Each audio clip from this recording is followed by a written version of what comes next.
What's up, everyone? Welcome back to my channel. Happy Monday to all of you, and that means it's time for another episode of Weekend Watch. This is where I go over the previous weekend's box office numbers, but I also let you know what's coming out new to movie theaters this weekend and also onto streaming services, so you can decide for yourselves whether you want to go out or if you want to stay in. Now, in preparation for this video, I was kind of not sure what I was going to talk about, like Raya the Last Dragon's weekend number 2 at the box office maybe, but then we all heard the news about Avatar, and I was like, oh, that's what we're talking about. Avatar, if you did not know, re-released in China and made $12 million more to surpass Avengers Endgame as the #1 movie of all time. Avatar now sits at $2.8 billion. Am I happy about this? No, I'm not. I'm a massive Marvel fan, and if any movie deserves to be #1 of all time, it's Avengers Endgame. That movie was absolutely epic. I love it. I die for it. I love it, love it, love it. Avatar, you know how I feel about James Cameron. I'm not a fan. I feel like he just can't let go, but it's actually not his fault. It's not like James Cameron said, re-release Avatar. Disney did it. Now, Disney owns both Avatar and Avengers Endgame, so why would they do this? Well, with Avatar 2 on the horizon, what better tagline to say the sequel to the highest grossing movie of all time? So I guarantee that is the sole reason why they did it. Avengers Endgame, will they end up re-releasing? Most likely, yes. This is going to be an endless back and forth between these two Disney properties. We're just going to have to wait for it. It's not going to happen until after Avatar 2's release, which is in 2022.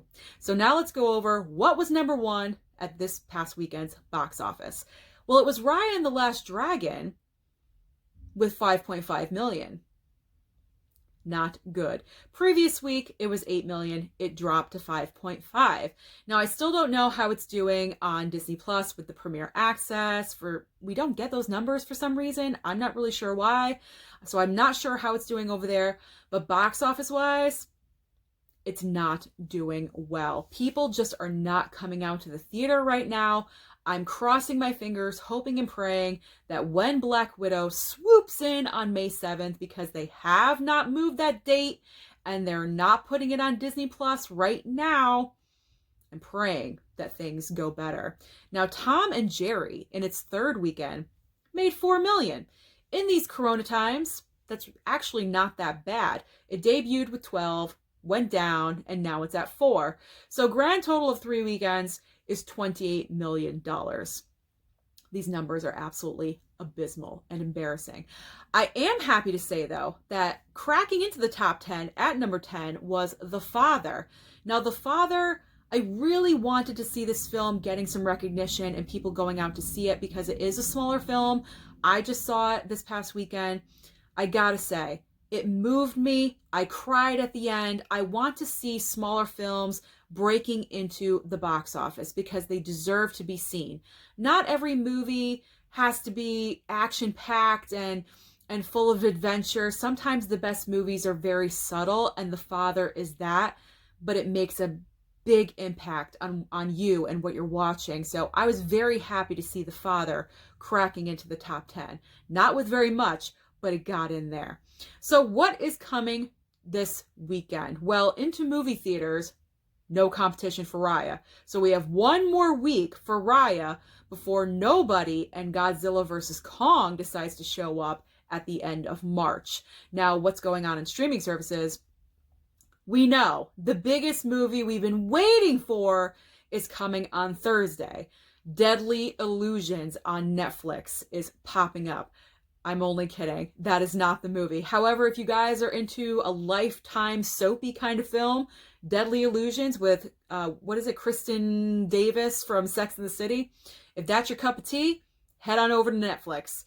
But we all know what movie we've been waiting for. Zack Snyder's Justice League is dropping on HBO Max on Thursday. Make sure you clear your schedule because it's 4 hours long, if you did not know that already. Now, Friday is also a big day for us Marvel geeks and fans. Falcon and the Winter Soldier is debuting, and that's a runtime of, I believe, 45 minutes. So that is awesome. We've been waiting for that as well. And if you're not really into either one of those and you don't want to go the Deadly Illusions route, there is one more film I will recommend.